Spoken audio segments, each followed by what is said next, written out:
Hello everyone and welcome back to TowerGate. It is TowerGate Day 344, Friday, February the 16th, 2018. Fun Friday. Yes indeed. Let's take a look at what we have today. Obviously the Florida shooting is still dominating the news, so we're not getting a lot of other type of news, but there are some things I want to hit on that have gone down in the last 24 hours that don't have anything to do, or very little to do, with the shooting down in Florida, although I may have something on that in this report as well. But let's just go ahead and get to what we do have and see how it all goes. Alrighty, Luke Rosiak at the Daily Caller. Did Confusion GPS use the Justice Department official Bruce Ohr's wife, who was hired to dig up dirt on Trump, to influence government officials? Did Fusion GPS use the Justice Department official, Bruce Ohr, his wife, to influence government officials?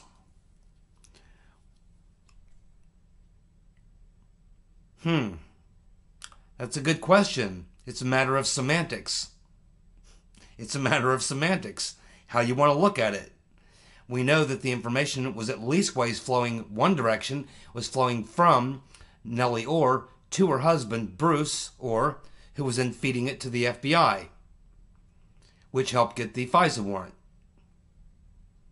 But if you take another look at that from another perspective, you could say, well, Fusion GPS needed influence, and who's paying them? Mark Elias of Perkins and Coy. And who's paying them? Who's he representing? The rotten Reverend Clinton, the crooked Hillary campaign. So another way you could ask that question is, did Hillary Clinton buy influence? Because she's paying all these people. She's paying Perkins Coy. She's paying Fusion GPS. She's paying Nellie Ohr in a roundabout way. Then the information is then being fed to her husband at the DOJ, who's then feeding it to the FBI. You know, in a very indirect way, Hillary Clinton was paying for a FISA warrant, if you want to go that far. But if not, then why did the recently demoted Bruce Ohr hide his wife's Confusion GPS compensation from ethics officials? Oh, that's right. He didn't tell them.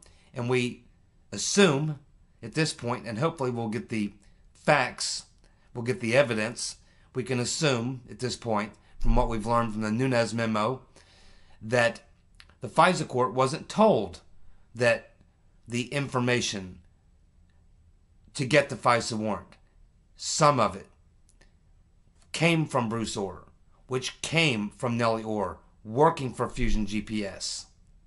And money was paid by Hillary Clinton, the Hillary Clinton campaign, Hillary for America, through Perkins Coy and Fusion GPS.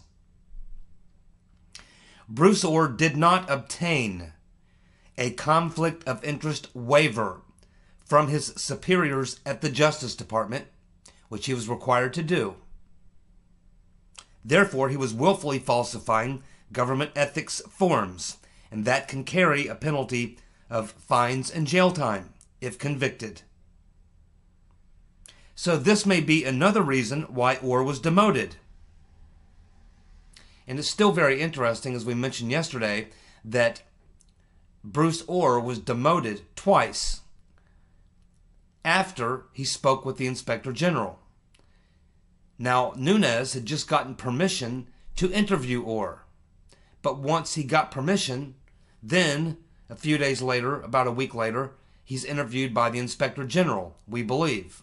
Then, all of a sudden, Nunes seems to have no interest in interviewing Bruce Ohr.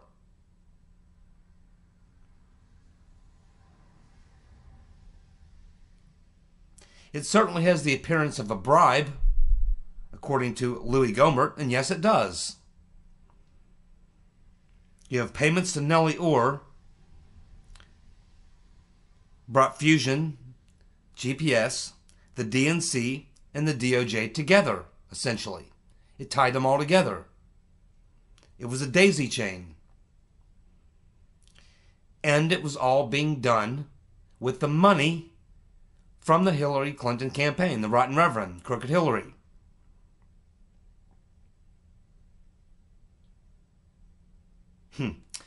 So, I guess it's just all a case of coincidence.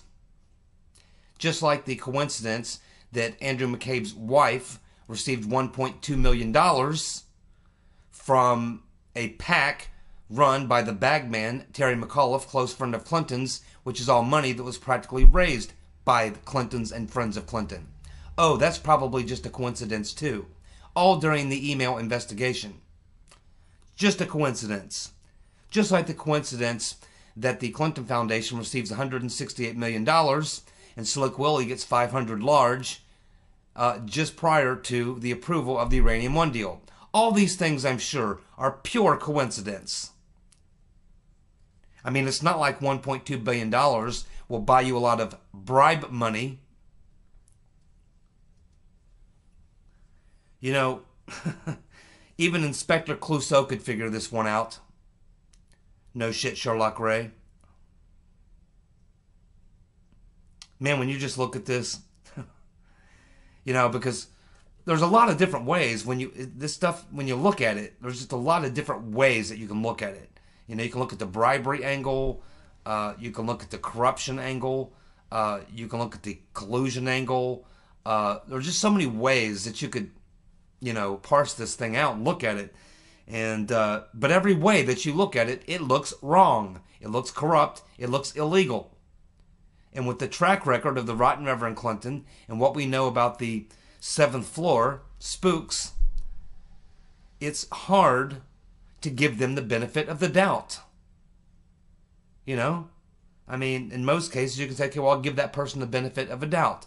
Innocent until proven guilty. But after you have so many, in the case of the Clintons, years and years and years and years of this exact type of thing, you can only reach one conclusion at some point. It can't always be coincidental. Good job, Luke Rosiak. Keep pushing, Luke. I'm sharing your reports regularly on my TowerGate videos, and we all appreciate it. You're doing a fabulous job. Have you noticed there have been no cryptic Comey tweets since Susan Rice's letter to herself has been released? It seemed like just about every day Comey had some sort of a cryptic tweet about any major news event, especially if it affected him. But since Susan Rice, everybody's been waiting to see what Comey's cryptic tweet would be to that little revelation, but there has been none. Comey's gone silent. He's probably trying to figure this one out. He's like, uh-oh. She just disclosed a meeting in this letter that no one was supposed to know about. I told the Senate that I never talked to, that I only talked to Obama twice in person. And that would have been 2 times, once in 2016 and once in 2017. Or 2015 and 2016. This meeting was alleged to have taken place on January the 5th of 2017. And then, of course, she chose to write about it 16 days later. And we all know what that was. That was a CYA letter, and probably some more. And we still haven't heard anything more on Christopher Steele. Everybody's looking for Christopher Steele. He's obviously still in hiding. My guess is his lawyer knows where he is. Somebody knows where he is.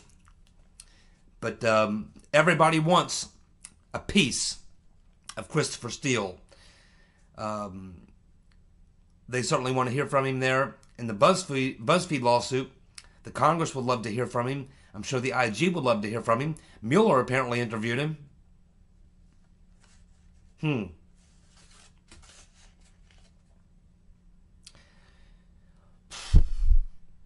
The FBI was notified of threatening comments made by the Florida school shooter.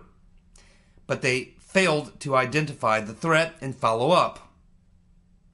I guess they were too busy with the deep state coup or trying to cover their ass from all the crimes that they're involved in. So now the FBI faces even more scrutiny, and they should. I believe the reason was, they say, that even though this individual contacted them and said, hey, some guy left a post on my social media page saying that his goal is to become, or his career is to become a school shooter. And apparently the FBI is saying that they could never, prove or corroborate that the person making the comment was actually the person in question. We're talking about the FBI here. I don't want to mention this guy's name, but I find it hard to believe that the FBI couldn't corroborate that. I find that very difficult to believe. And again, normally you give them the benefit of the doubt, but they have lost all credibility. So now you have to question everything with the FBI. You have to question everything. But that excuse, I don't know. I think a lot of people are going to look at that and question it. And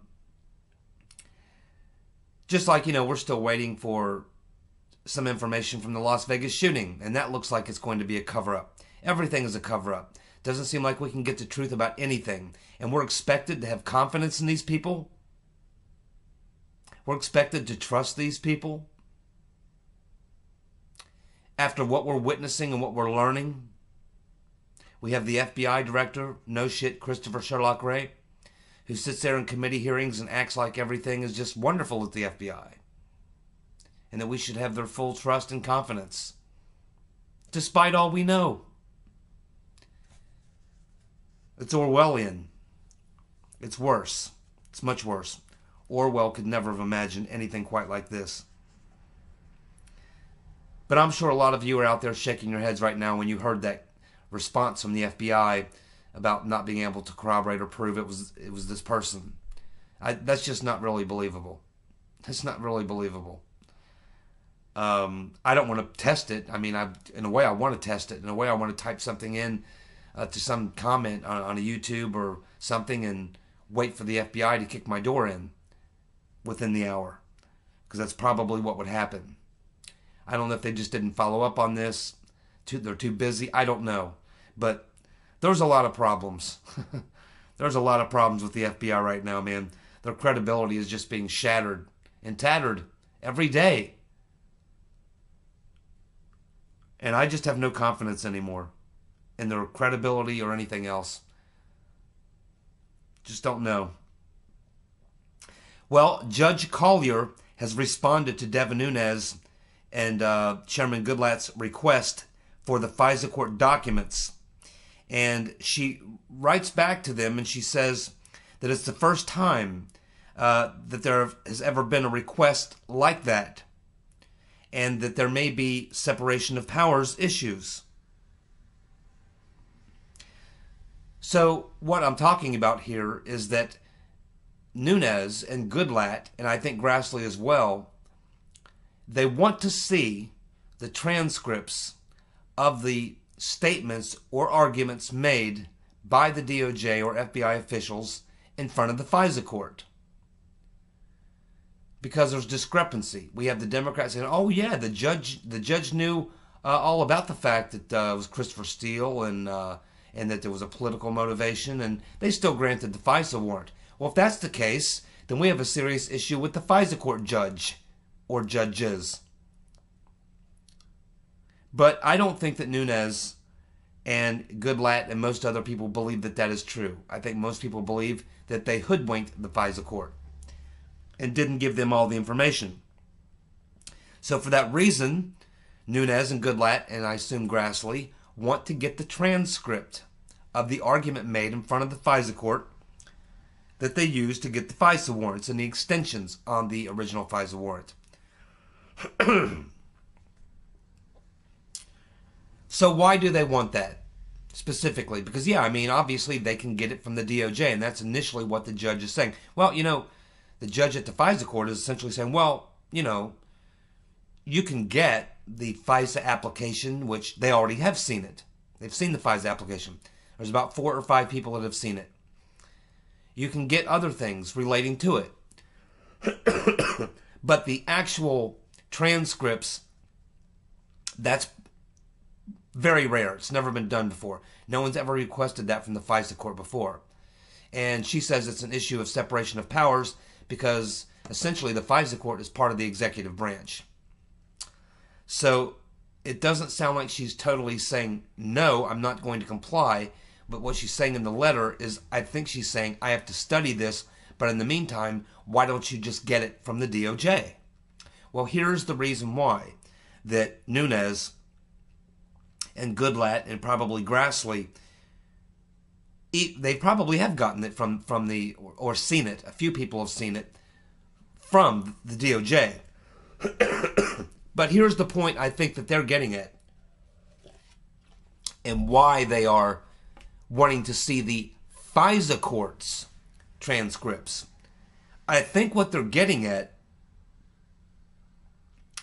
is that they want the FISA court docs from the FISA court directly because they want to know if the DOJ modified the FISA court docs in question.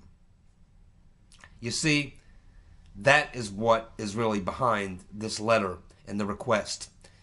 I don't think they spelled that out specifically to the FISA court judge, Judge Collier, who's the head of the FISA court. And I don't know if she's figured it out. She's a judge. She's got to be smart enough to go, why would they request this from me? They know they can get it through the DOJ. Not everybody can see it, but there's a certain group of individuals who can see it and who have seen it. So why would they want to see the same thing from me, directly, from the FISA court? And it's very simple. It can only be one reason. It's because Nunes and Grassley and Goodlatte want to know if the document that they viewed, or that Goodlatte and Gowdy viewed, I don't think Nunes did, but Goodlatte and Gowdy and 3 other people, including Adam Schifferbrains, also viewed it. I think they want to know, they want to see the two and compare them to see if there was any modifications or changes or anything done to the version they've seen compared to the original FISA court transcript. I think that's the point. I think that's what they're alleging here. And it's quite the charge that they're levying there, but it's at this point you can see that Nunes and Grassley and Goodlatte, they're obviously at this point have reached a certain point in this game where they simply have so little trust in what's coming to them from the DOJ and the FBI that they simply don't trust them. They suspect that they would modify or change something in a document they requested, which would be extremely criminal. But I think they understand how high the stakes are. And so it will be very interesting to see it'll be interesting to see what the response is from Nunes and Goodlatte. If they come back to her and say, okay, yeah, we know we can get it from the DOJ, and Mr. Goodlatte and Mr. Gowdy and Mr. Schifferbrains and 2 other individuals did view it. We've seen that. Oh, yes, we understand that. We're good. But we still want to see your transcript because we're not so sure that what we saw was pristine, that what we saw was actually legitimate. Maybe there were some changes, modifications made to it, and we want to compare the two just to see. I think that they'll probably in the next letter be a bit more direct, and then we'll see what the judge does, because now they will have presented a very good argument. Here's a story that if this is true, this will be probably one of the top 2-3 stories that we've covered on TowerGate in the past few weeks since all these bombs been dropping. This would be a major bombshell. And I think it's newsworthy, and I think it's worth telling you about, even though I have not been able to really corroborate it or verify it. But I don't know how many of you watch Bill Still or the Still Report. But I first started, watching Bill Still a long time ago when he put out the Money Masters, a great video documentary, and then he did The Secret of Oz, also very, very well done. And I like Bill Still, and I think he's an old school former newspaper reporter, and I don't see him as like a conspiracy theorist or anything like that. He's a pretty straight shooter. He gets it right most of the time, and if he makes a mistake, he admits it. But he hasn't come out and admitted making a mistake on this story yet, and it's been out there for about a day and a half. But there's no one else really talking about it. No one, not even anyone at InfoWars, and they normally grab onto this type of stuff pretty quick. But no one else is reporting this. The only link you can find back to the story is back to Bill Still. And there's probably only 2 pages in a Google search that even turn anything up at all.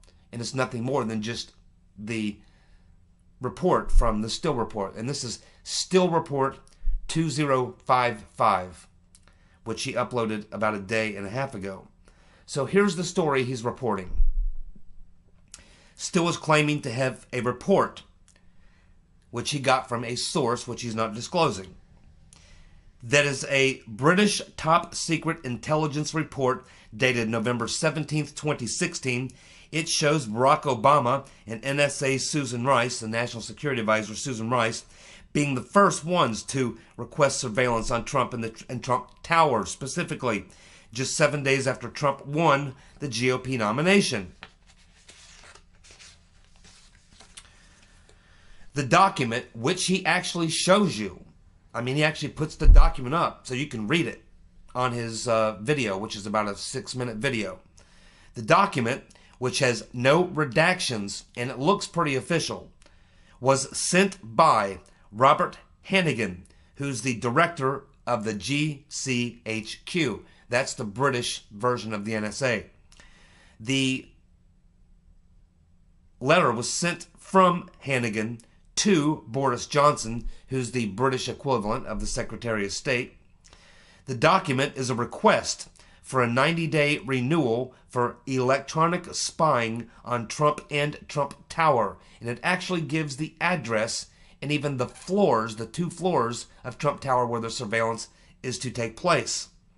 This program began on September 15th, 2016. The spy project was called Fulsome, Fulsome. The original request that this was an extension for, the original request was also by Obama and Rice, and that was filed on August the 28th, 2016.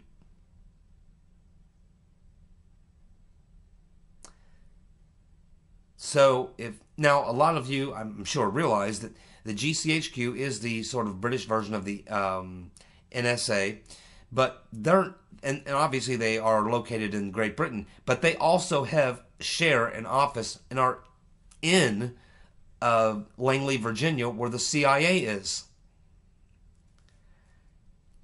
So it's very likely that this could have been John Brennan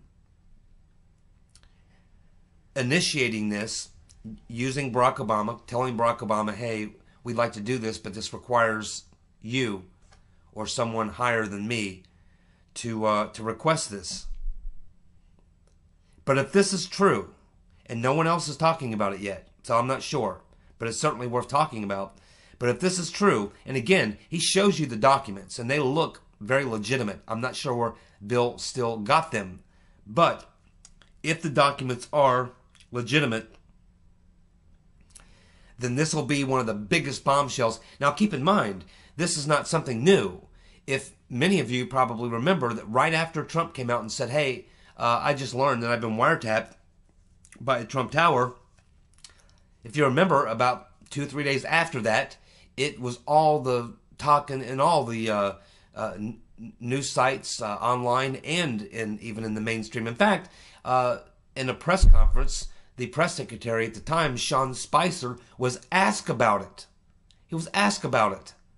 And he just said, well, yeah, we've heard that maybe, the British spy agency was maybe eavesdropping on the campaign. We've certainly heard the story. We know it's out there. We know people are looking into it, but right now we don't have any information on that. We're reading about it just like you, and we really don't know, and perhaps we'll find out.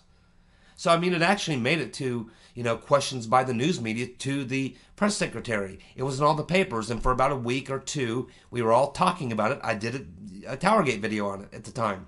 When it made the news over those 2 or 3 days, we were talking about, did the GCHQ spy on Trump? Did they, ask the GCHQ to do it to get around the fact that they couldn't get the FISA warrant? Because remember, the FISA warrant, the original one, got turned down.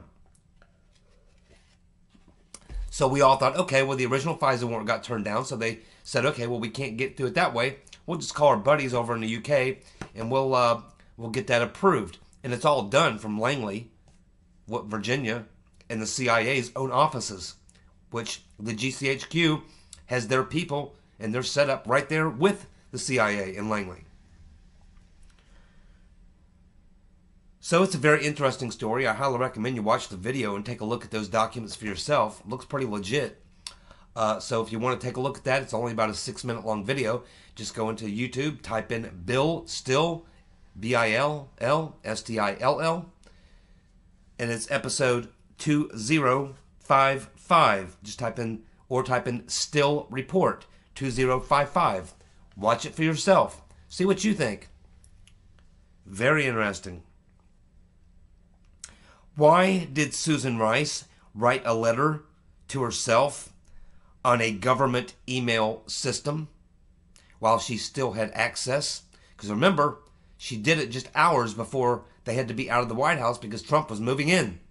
But she wanted to get that last email off to herself, which tells you that she could have sent that email to herself from anywhere. Why was it so urgent, this thing that she had to do? Clearly it was urgent, that she had to do probably the last thing she did before she left the White House.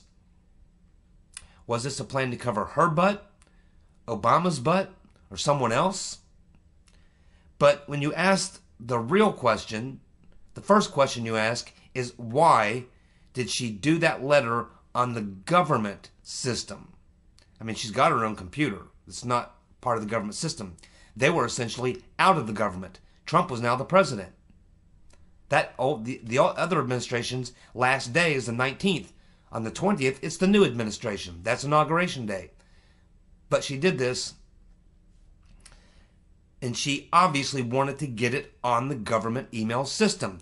Well, obviously, I think that's pretty simple. She wanted it to be on record.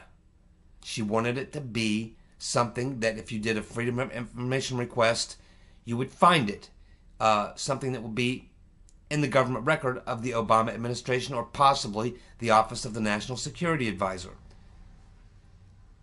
She wanted it on record. That's why she typed that letter to herself on a government server. If she was just a note to herself, she would have done it on her own laptop and just saved it. But she did it on another system. She could have sent it from her phone to her home. She could have typed it on some other device, sent it to her home, could have typed it in her home and sent it to a device. There's a lot of things that she could have done. But she chose to do the one thing that would be the most unusual. And so the only thing I can think of is that she wanted it on the record. And she wanted it on the government system, in the government's record. Why?